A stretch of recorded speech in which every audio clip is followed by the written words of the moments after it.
مولا علی نے خوارج کے جنازے پڑھے ہیں. علی بھائی آپ نے صغیرہ کبیرہ ملا کر نتیجہ نکالا؟ جی اسی طرح نتیجہ نکالا جاتا ہے, بالکل ایسے ہی نتیجے دنیا میں ایسے ہی نکلتے ہیں میرے بھائی. یہ نتیجے ایسے ہی نکالنے ہوں گے. مثلا جب آپ رفع الیدین کرتے ہیں تو حنفی پتہ آپ کو کیا کہتے ہیں؟ رفع الیدین کا حکم دکھائیں. تو رفع الیدین کا حکم تو آپ پھر قیامت تک ڈھونڈتے رہیں گے کہ نبی اسلام نے فرمایا ہو کہ نماز شروع کرو تو رفع الیدین کرو, رکوع میں جاؤ تو رفع الیدین کرو. لیکن ہم کہتے ہیں حکم موجود ہے.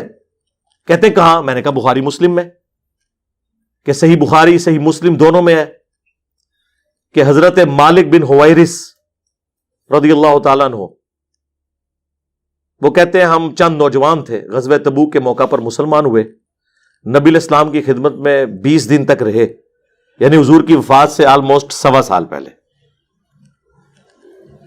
اور پھر جب حضور نے دیکھا کہ ہم گھر والوں کے لیے اداس ہو گئے ہیں تو نبی الاسلام نے خود ہی فرمایا کہ اب واپس گھروں کو چلے جاؤ, جب نماز کا ٹائم ہو تو ایک بندہ اذان دے, اور جو تم میں قرآن زیادہ جانتا ہے, عمر میں بڑا ہے, وہ تمہاری امامت کروائے. اور سلو کما رأیتمونی اصلی, اور دیکھنا نماز اس طرح پڑھنا جس طرح مجھے نماز پڑھتے ہوئے دیکھتے ہو. ٹھیک ہو گیا, یہ جنرل رول ہو گیا, نماز اس طرح پڑھنا جس طرح مجھے نماز پڑھتے ہوئے دیکھتے ہو. اور بخاری مسلم دونوں میں حدیث ہے کہ اللہ نے مجھے جوامع کلمات کے ساتھ بھیجا ہے, میں بات مختصر کرتا ہوں اور مفہوم گہرا ہوتا ہے. سرکار کیا گہرا مفہوم ہے اس حدیث میں جو بخاری مسلم دونوں میں ہے, انما الاعمال بالنیات, اعمال کا دار و مدار تو صرف نیتوں کے اوپر ہے.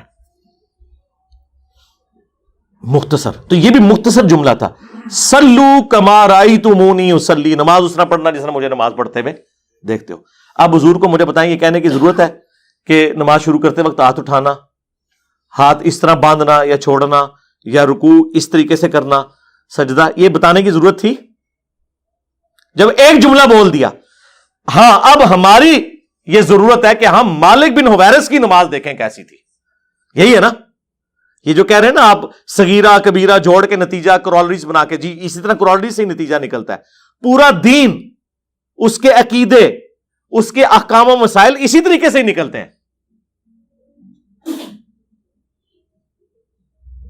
تو مالک بن حویرث کی حدیث بخاری مسلم دونوں میں ہے کہ جب وہ نماز شروع کرتے تو دونوں ہاتھوں کو اٹھاتے. بخاری میں تو اٹھانے کا ذکر ہے, مسلم میں ہے کہ کانوں تک اٹھاتے, یعنی انگلیاں کانوں کی سیدھ میں اور ہتھیلیاں کندھوں کی سیدھ میں, اور رکوع میں جاتے وقت بھی اور رکوع سے اٹھتے وقت بھی.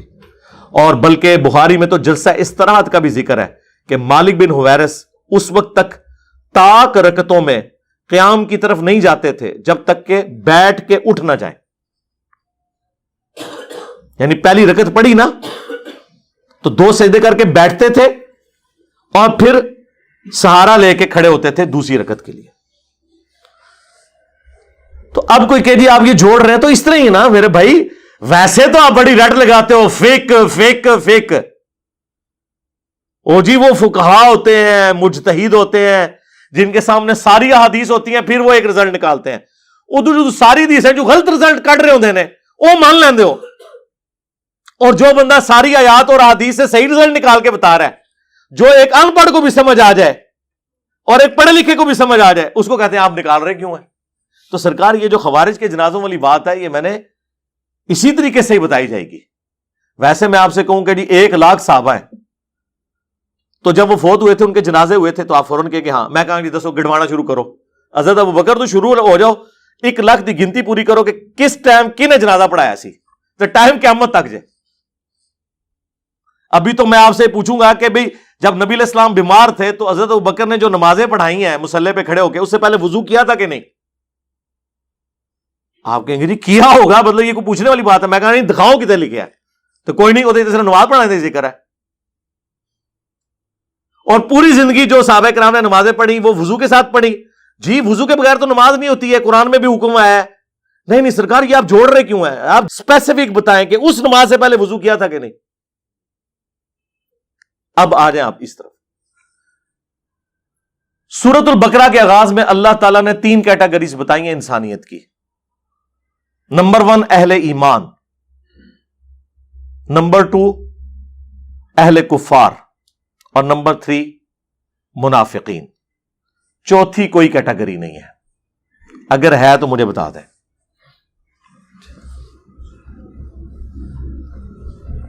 جہاں تک منافقین کا تعلق ہے تو یہ صرف نبی علیہ السلام کی وحی کے اوپر موقوف ہے کہ آپ کسی کو بتا دیں تو آپ بتا سکتے ہیں. حضور کے بعد کوئی بندہ بتا نہیں سکتا کسی کے بارے میں کہ وہ منافق ہے یا نہیں. آج کی ڈیٹ میں صرف 2 کیٹیگریز ہی باقی ہیں، کافر اور مسلم. اب خوارج جو تھے وہ کون تھے؟ حضرت علی کے فوجی. حضرت علی سے ان کا اختلاف کیا ہوا تھا کہ آپ نے معاویہ کے ساتھ صلح کرنے کے لیے کیوں آمادگی ظاہر کی ہے تحکیم کے ایشو میں. حضرت علی کی محبت میں حضرت علی سے وہ اختلاف کر رہے تھے. کیا وہ کافر تھے؟ ہاں، کفر کیا انہوں نے، لیکن کفر دون الکفر ہے. وہ اسلام کا انکار نہیں، خلیفہ وقت کا انکار. تو سرکار وہ خلیفہ وقت کی بغاوت جو ہے وہ صرف خوارج نے تو نہیں کی ہے، اہل جمل اور اہل صفین نے بھی کی ہے. اہل جمل نے تو چلے معافی مانگ لی، اہل صفین کا کیا کریں گے؟ سنن کبری البیہقی میں حضرت عمار بن یاسر کہتے ہیں اہل شام کو کافر نہ کہو بلکہ کہو کہ یہ ظالم اور فاسق ہے، گناہ کبیرہ کے مرتکب ہوئے، کافر نہیں ہے. حالانکہ امام وقت کے خلاف انہوں نے خروج کیا اور بیعت بھی نہیں کی. تو خوارج نے بھی یہی کیا، بلکہ خوارج کے خلاف تو حضرت علی نے تلوار اٹھائی ہے ان کی بغاوت کی وجہ سے. پچھلے دنوں میری اس پہ تفصیلی ویڈیو بھی تحکیم کے مسئلے میں بھی اور اس حوالے سے بھی ریکارڈ ہو چکی ہے. مصنف ابن ابی شیبہ میں مولا علی سے پوچھا گیا خوارج کے بارے میں، یہ کیا یہ کافر ہے؟ فرمایا یہ کفر ہی سے تو باقی ہے کہ انہوں نے سمجھا کہ میں کفر میں مبتلا ہو گیا ہوں اس لیے میرا اختلاف کر رہے ہیں. پوچھا کیا منافق ہے؟ کہ نہیں، قرآن تو کہتا ہے کہ منافق نماز میں بڑا تھوڑا اللہ کا ذکر کرتے ہیں، ان کی نمازیں تو اتنی لمبی لمبی ہیں. بخاری مسلم میں آیا کہ اے علی تم اپنی نمازوں کے اعتبار سے جب انہیں دیکھو گے رشک کرو گے کہ ان کی نمازیں تو تمہارے سے بھی لمبی ہے. یعنی خشوع خضوع سے پڑھ رہے ہیں. لمبی نماز کوئی منافق اور کافر نہیں پڑھ سکتا، وہی پڑھتا ہے جو دل سے اللہ کو یاد کرتا ہے. اس لیے قرآن نے اسے دلیل بنایا کہ منافق جو ہے نا وہ نماز میں بڑا تھوڑا ذکر کرتے ہیں، فوراً ٹھونگے مار کے چلے جاتے ہیں. حضرت علی کہہ رہے ہیں نہ کافر نہ منافق. تو اب مجھے بتائیں جو نہ کافر ہو نہ منافق ہو تو پیچھے کیا بچتا ہے؟ وہ مسلمان. جب مسلمان ہے تو اس کا جنازہ ہوگا. رہ گی جنگ میں شہید جو فوت ہوتا ہے یا کوئی جنگ کی حالت میں مارا جاتا ہے وہ کیٹاسٹرافک کنڈیشن ہے، اس وقت جنازہ پڑھا جائے نہ پڑھا جائے کوئی مسئلہ نہیں، غسل دیا جائے نہ دیا جائے کوئی مسئلہ نہیں ہے. اس کے تحت ہمارا یہ موقف ہے، چونکہ ہم خوارج کو مسلمان مانتے ہیں اپنی تمام گمراہیوں کے باوجود، تو مسلمان کے ساتھ ساری چیزیں اٹیچ ہیں. یہ بنانا ضروری ہے. حوالہ اس کو دینا ہوگا جو یہ کہے گا کہ خوارج کے جنازے نہیں ہوئے. یہ الفاظ کہیں موجود ہوں اور ٹائم قیامت تک ہے. اپنی اصل میں حوالہ نہیں دینا ہوتا. جس نے یہ کہنا نا کہ حضور کے پسینے سے خوشبو آتی ہے، حوالہ اس نے دینا ہے. پسینے میں سے خوشبو نہیں آتی یا بدبو آتی ہے، اس کو حوالے کی ضرورت نہیں ہے. تو ہم حوالہ دیتے ہیں بخاری مسلم دونوں میں کہ نبی علیہ السلام کے مبارک پسینے سے خوشبو آتی تھی اور صحابہ کرام عطر کے طور پہ اسے استعمال کرتے تھے. نبی علیہ السلام کا سایہ نہیں تھا. دلیل اس کے لیے چاہیے، دلیل اس کے لیے نہیں چاہیے کہ ثابت کریں کہ حضور کا سایہ آیا تھا. ہر چیز کا سایہ ہوتا ہے. یہ تو قرآن میں سورہ نحل میں ہے کہ ہر چیز کے سایہ ہوتا ہے اور اللہ کو سجدہ کرتے ہیں وہ سایہ. جو روٹین سے ہٹ کے بات کرے گا دلیل اس نے دینی ہے. تو جس نے یہ ثابت کرنا ہے نا کہ خوارج کے جنازے نہیں ہوئے وہ دلیل دے گا. خام خواہ چیزیں اور اس کے اوپر پھر مجھے کہتے ہیں یہ خوارج کا کس ہمدردی کر رہے ہیں. یعنی جو لوگ امیر شام کا جھوٹا دفاع کر رہے ہیں وہ ہمیں خارجی کہہ رہے ہیں. جو حضرت علی کا دفاع ایسا کر رہے ہیں کہ کبھی شیعان علی نے بھی وہ دفاع نہیں کیا، اسے یہ کہنا خارجی، تو اپنی عقل کے ماتم کروائیں. آپ کا حال تو وہی ہے کہ جو سورہ نساء میں آیا کہ مشرکین عرب کے بارے میں یہودی کہتے تھے کہ مسلمانوں سے تو یہ بت پرست بہتر ہے. حالانکہ بت پرست حضرت موسیٰ کو مانتے ہی نہیں تھے، لیکن دشمنی مسلمانوں کی ایسی تھی کہ انہوں نے کہا نہیں، ان سے وہ بہتر ہے۔ حالانکہ مسلمان موسیٰ علیہ السلام کو مان رہے ہیں، بیت المقدس کو مان رہے ہیں، اتنی کامن چیزیں ہیں، لیکن دشمنی چونکہ ان کی چودراہٹ سٹیک پہ لگ گئی تھی مسلمانوں کی وجہ سے، اس لیے ان کو بت پرست اچھا لگنا شروع ہو گئے۔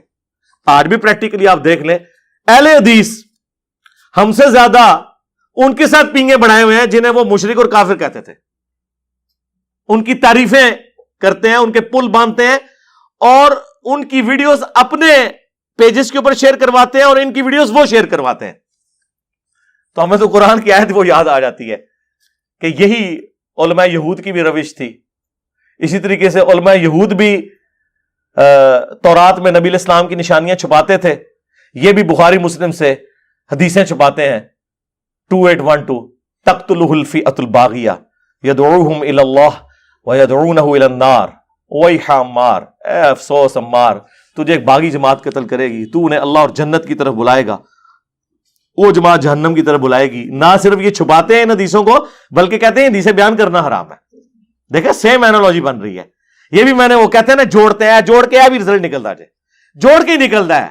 جب تسی کہو گے نا ایاک نعبد و ایاک نستعین، تو آگے سے وہ کہتے ہیں یہ کہاں لکھا ہوا ہے کہ یا علی مدد نہیں کہنا؟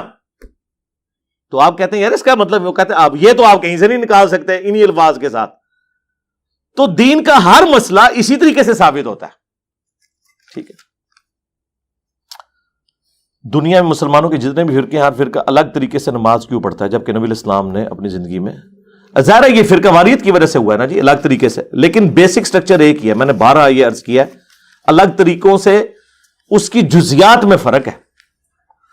دنیا میں بھی آپ دیکھیں 10 بندے بیٹھے ہوئے ہوں، ان میں سے کوئی نابینا ہو، کسی کا ہاتھ ٹوٹا ہوا ہو، کسی کا پاؤں ٹوٹا ہوا ہو، کوئی گونگا ہو، کوئی بہرا ہو، لیکن ساروں کو انسان بولا جاتا ہے۔ البتہ ساتھ یہ کہا جاتا ہے کہ انسان تو ہے لیکن نابینا ہے، یہ انسان ہے لیکن لنگڑا ہے، یہ انسان تو ہے لیکن بہر ہے، لیکن یہ تو نہیں کہا جاتا کہ بہرے ہونے کی وجہ سے وہ انسان ہی نہیں ہے۔ اس طرح بیسک سٹرکچر دنیا کے ہر فرقے کی نماز کی ایک ہے۔ ہر فرقہ 17 رکعتیں مانتا ہے دن رات کی فرض، 2 فجر کی، 4 ظہر، 4 عصر، 3 مغرب، 4 عشاء۔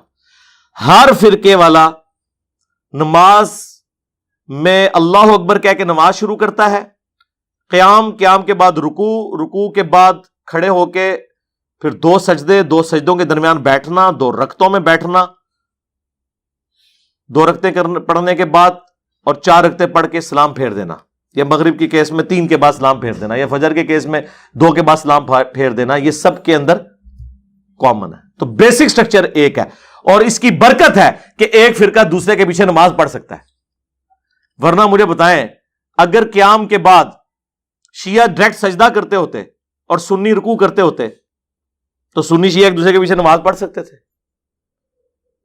یا فجر کے شیعہ 2 فرض پڑھتے ہوتے اور سنی 4 پڑھتے ہوتے؟ باقی جو نیٹی گریٹیز ہے، رفع الیدین کرنا نہ کرنا، سجدوں میں رفع الیدین کرنا نہ کرنا، یہ ساری چیزیں نماز کی خوبصورتیاں ہیں۔ جو انہیں چھوڑ رہے ہیں ہم انہیں یہ کہتے ہیں کہ آپ سنتوں کے اوپر عمل کریں۔ باقی ہم نے کبھی یہ نہیں کہا کہ نماز کوئی الگ ہے، نہیں، نماز کا وہی طریقہ ہے، میں نے پریکٹیکل اس کے اوپر ریکارڈ کروا دیا۔